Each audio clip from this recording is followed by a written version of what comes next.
கோபுரம் chits private limited 12 வருட அனுபவம் 9000க்கும் மேற்பட்ட கஸ்டமர்களின் நம்பிக்கையை பெற்ற முன்னணி சிட் ஃபண்ட் நிறுவனம். மேலும் விவரங்களுக்கு உடனே டவுன்லோட் பண்ணுங்க கோபுரம் சிட்ஸின் ஆஷ் கேஷ் ஆப்பை.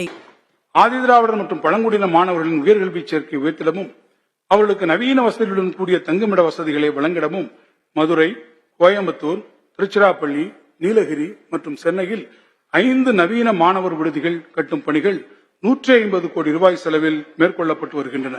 இதன் தொடர்ச்சியாக சென்னை, தஞ்சாவூர், தருமபுரி, நாமக்கல் மாவட்டங்களில் கல்லூரி மாணவியர் விடுதிகளும் மதுரையில் கல்லூரி மாணவர் விடுதியும் மொத்தம் 75 கோடி ரூபாய் மதிப்பீட்டில் இந்த ஆண்டில் கட்டப்படும். இந்த விடுதிகளில் தங்கி பயிலும் மாணவர்களின் பன்முகத்திறனை வளர்க்கும் விதமாக அவர்களுக்கென ஒருங்கிணைந்த திறன் மேம்பாட்டு திட்டம் ஒன்றும் அறிமுகப்படுத்தப்படும். பழங்குடியினர் வாழ்விடங்களில் அடிப்படை வசதிகளை மேம்படுத்தவும் வாழ்வாதாரத்தை உயர்த்திடவும் தொல்குடி என்ற புதிய திட்டம் அடுத்த 4 ஆண்டுகளில் 1000 கோடி ரூபாய் மதிப்பீட்டில் செயல்படுத்தப்படும். இத்திட்டத்தின் கீழ் பழங்குடியினர் குடியிருப்புகளில் சாலை வசதி, குடிநீர், தெருவிளக்குகள், பாதுகாப்பான வீடுகளும் அவர்களின் வாழ்வாதாரத்தை மேம்படுத்துவதற்கான சிறப்பு திட்டங்களும் செயல்படுத்தப்படும். இந்த ஆண்டு 1000 பழங்குடியின இளைஞர்களை தேர்வு செய்து அவர்களுக்கு தங்குமிட வசதிகள் கொண்ட நவீன தொழில் மற்றும் திறன் மேம்பாட்டு பயிற்சி அளித்து உரிய பெற்றுத் தருவதற்கென தமிழ்நாடு திறன் மேம்பாட்டுக் கழகம் மூலம் 5 கோடி ரூபாய் மதிப்பீட்டில் ஒரு புதிய திட்டம் செயல்படுத்தப்படும். ஆதிதிராவிடர் மற்றும் பழங்குடியினர் நலத்துறையின் கீழ் இயங்கி வரும் அனைத்து பள்ளிகளிலும் 36 கோடி ரூபாய் மதிப்பீட்டில் திறன்மிகு வகுப்பறைகள் ஸ்மார்ட் கிளாஸ் ரூம்ஸ் ஏற்படுத்தப்படும். மேலும் அனைத்து பள்ளிகளுக்கும் அதிவேக இணைய வசதிகள் ஏற்படுத்தப்படும். இந்த வரவு செலவு திட்ட மதிப்பீடுகளில் ஆதிதிராவிடர் மற்றும் பழங்குடியினர் நலத்துறைக்கு 3706 கோடி ரூபாய் ஒதுக்கீடு செய்யப்பட்டுள்ளது. சமூக நீதியை நிலைநாட்டுவதில் பெரும் அக்கறை கொண்டுள்ள இந்த அரசு நமது நாட்டிற்கே முன்னோடியாக பல்வேறு திட்டங்களை செயல்படுத்தி வருகிறது. வரும் தேசிய மக்கள் தொகை கணக்கெடுப்புடன் சாதிவாரியான கணக்கெடுப்பினையும் இணைத்து நடத்திட வேண்டும் என்று ஒன்றிய அரசை இவ்வரசு வலியுறுத்தி வருகிறது.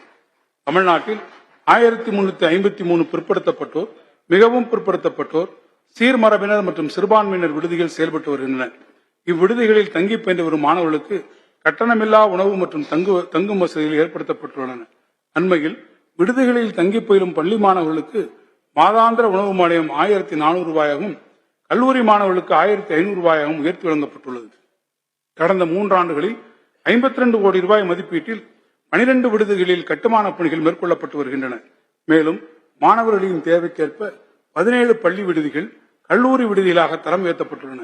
இந்த வரவு செலவு திட்ட மதிப்பீடுகளில் பள்ளி படிப்பு உதவித்தொகை வழங்குவதற்காக 124 கோடி ரூபாயும், பள்ளி மேற்படிப்பு உதவித்தொகை வழங்குவதற்காக 237 கோடி ரூபாயும் ஒதுக்கீடு செய்யப்பட்டுள்ளன. இம்மாணவர்களுக்கு மிதிவண்டிகள் வழங்குவதற்கு 193 கோடி ரூபாய் ஒதுக்கப்பட்டுள்ளது. சிறுபான்மை கல்வி நிறுவனங்களில் நீண்டகால கோரிக்கை ஏற்று அவற்றுக்குரிய சான்றிதழ்களை நிரந்தரமாக வழங்குவதற்கான ஆணைகள் வெளியிடப்பட்டுள்ளன. இந்த முடிவு சிறுபான்மையினர் இடையே பெரும் வரவேற்பை பெற்றுள்ளது. வழிபாட்டு தலங்களுக்கு முறையான அனுமதி பெறுவதிலும் வழிபாட்டு தலங்களில் புனரமைப்பு பணிகளை மேற்கொள்வதிலும் உள்ள இடர்பாடுகளை களைந்திட விரிவான வழிகாட்டு நெறிமுறைகள் விரைவில் வெளியிடப்படும்.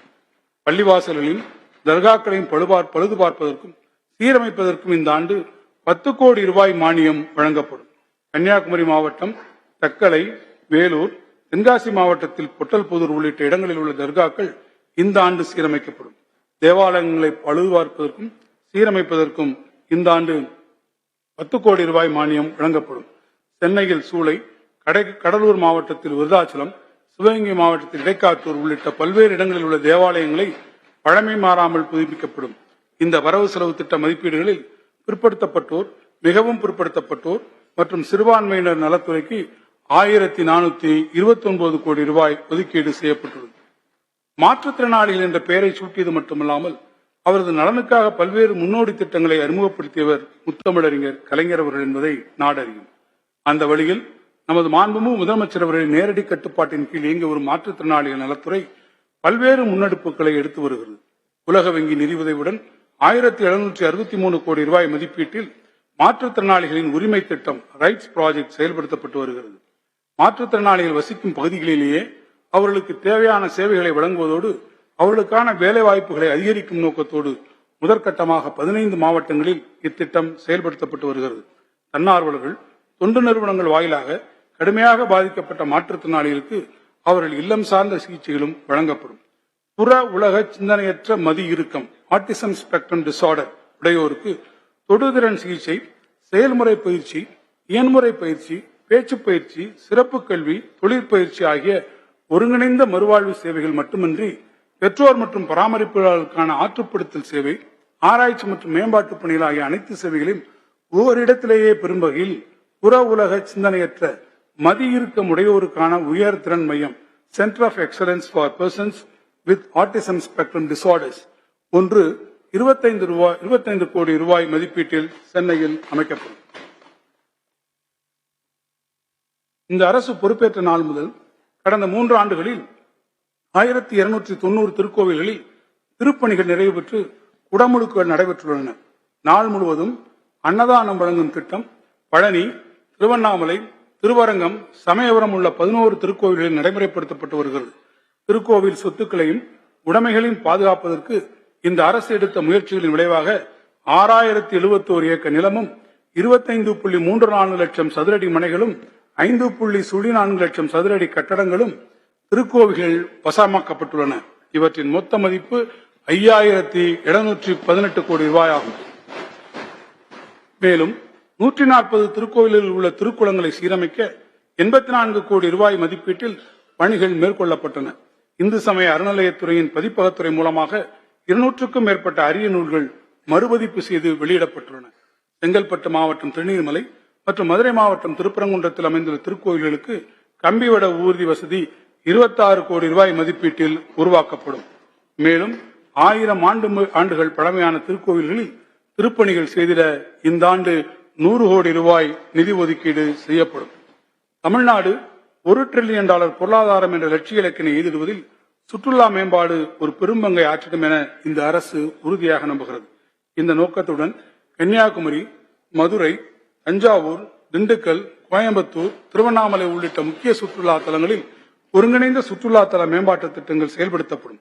சுற்றுலா தலங்களை மேம்படுத்துதல், புதிய சுற்றுலா தலங்களை உருவாக்குதல், கட்டமைப்பின் பராமரிப்பு, இளைஞர்களுக்கு திறன் மேம்பாடு வாயிலாக வேலைவாய்ப்பு அதிகரித்தல் போன்ற பல்வேறு அம்சங்கள் இத்திட்டத்தில் அடங்கும். அரசு தனியார் பங்களிப்புடன் இத்திட்டம் செயல்படுத்தப்படும். தமிழ்நாட்டில் சுற்றுலாத்துறையை மேம்படுத்திட அனைத்து மாவட்டங்களிலும் மாவட்ட ஆட்சித்தலைவரின் தலைமையில் சுற்றுலா வளர்ச்சி குழுமங்கள் உருவாக்கப்படும். ஒவ்வொரு மாவட்டத்திலும் உள்ள சுற்றுலா தலங்களை மேம்படுத்துவது குறித்து அனைத்து தரப்பினருடன் கலந்து ஆலோசித்து உரிய திட்டங்களை தீட்ட இந்த வளர்ச்சி குழுமங்கள் உதவும்.